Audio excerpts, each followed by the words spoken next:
Hello everyone. So this is the first of a series of things that we will try to do as part of our campus community to try to give people something to watch when they're looking for new ideas on how to occupy themselves or solve a problem. Like, for example, you maybe not able to buy the usual bread you like. So today I'm going to teach you two things. The first one is how to make a very simple bread, and then the second one, of course, as you would expect, is how to make pizza. So we start with making the bread. This is a version of a fairly famous bread that was I think introduced by the New York Times as the no-knead bread. I have taken the fuss-free principle to a whole different level. So as you will see, it's really super easy.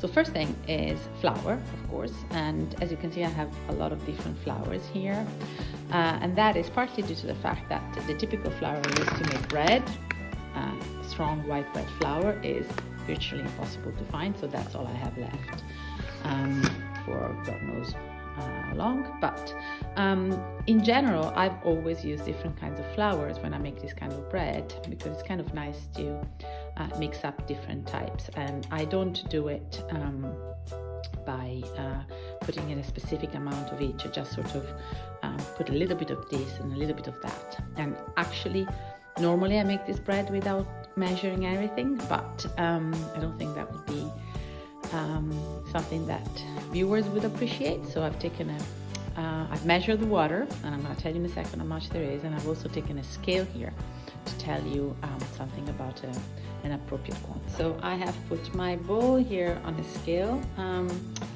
so that I can tell you later on how much flour I put in total, and I'm going to put a tiny bit of this white bread flour in, but really very little, because I will use more to make pizza. And then I will put some strong wholemeal bread flour in. Let's say that much. Some spelt.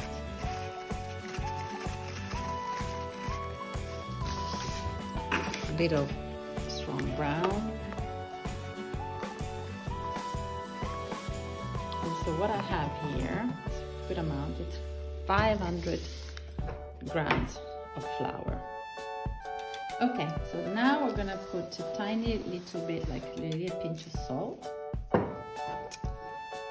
bit of honey, which helps with raising. Like that. I would normally put a sachet of this of yeast, but given that again this is not easy to find, I think I'm gonna push the board out and use half for this, and then I use the rest for the pizza later. So just half, but as you see, this one, the principle of this bread is that it has to raise for a long time, so it'll be all right. Now I'm gonna put in water, just lukewarm water, really not hot, otherwise it will ruin the bread, and it's 500 milligrams.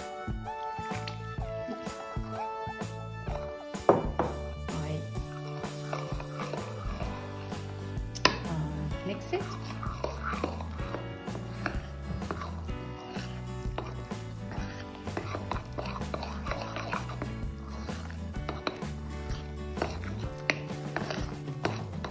Like this.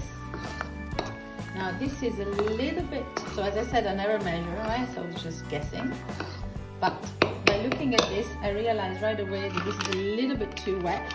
So I'm gonna add a tiny bit of water. So we were 500 and 500, sorry, 600. Did I say 500? This was 600, not 5. Apologies. So I'm gonna put a little bit more, and I'm gonna tell you how much at the end of this, so that, okay, now there's another 50 grams here, because I can tell by looking at it whether it's the right consistency. I put a little bit of plain, and you can find that in the shops. Now this is perfect, so it's a good consistency. So So believe it or not, this is the bread done. You scoop out the rest, you cover it with some cling film or aluminium, and you let it rest for 4 or 5 hours, or if you make it the night, until the morning after. Okay, so the bread had been resting for about 5 hours, and as you can see, has really grown really well. So now we're gonna finish it. So the first thing is to take a pot. So ideally you use a cast iron pot. The crucial thing is to use a pot that can go in the oven and that has a cap. And if you don't have a pot that has a cap, you can, and I do that sometimes in the summer when I'm somewhere without a proper pot, you can cover it with aluminium foil. But I have to warn you that it can be a little bit dangerous for the fingers. It's not easy to cover the bread with foil. So ideally you have one pot over another that you can cover up, because as you will see, the bread needs to be covered for the first part of its cooking. Okay, so the pot has been warming up, so I take it out, and I really want to be a little quick here. So first of all, I put a drop of oil in, then I use a brush to really make sure that the pot is very well oiled everywhere, otherwise your bread will not come out and you'll be a little sad and disappointed. Then I take the bread and I just scoop it in like this without ever touching any of this gooey dough. So I put it in like this.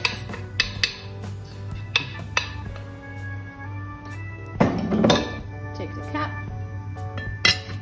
cover it, and I put it in, and I'm going to cook it for 30 minutes at about 220.